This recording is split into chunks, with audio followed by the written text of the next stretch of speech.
ఈ మధ్య ఒక వారం రోజుల గ్యాప్‌లో కొడుక్కి, తండ్రికి ఆపరేషన్ చేయాల్సొచ్చింది. అపెండిక్స్. 2 అపెండిక్స్‌లే. అయితే ముందు కొడుక్కి చేసాం. ఆ తర్వాత వారం తర్వాత తండ్రికి చేయాల్సొచ్చింది.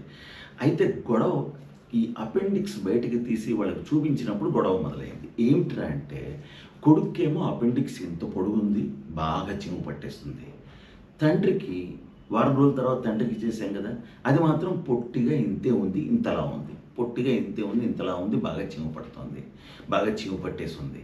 అయితే తండ్రి యాక్సెప్ట్ చేయట్లేదు. నా కొడుక్కి ఇంత పొడుగు అపెండిక్స్ ఉన్నప్పుడు నాకు కూడా అంతే ఉండాలి. కనీసం దానికంటే ఎక్కువ ఉండాలి. అంతేగాని నాకు పొట్టిగా ఎలా ఉంటుందండి?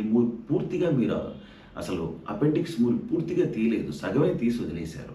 సగమే తీసి వదిలేశారని గొడవ. మేము ఎంత కన్విన్స్ చేసినా ఒప్పుకోరే. అది కాదండి ఒక్కొక్కళ్ళకి ఒక్కోలా ఉంటుంది అంటే, మా కొడుకు కంటే నాకు పెద్దగా ఉండాలి. మేము పూర్తిగా తీయలేదు.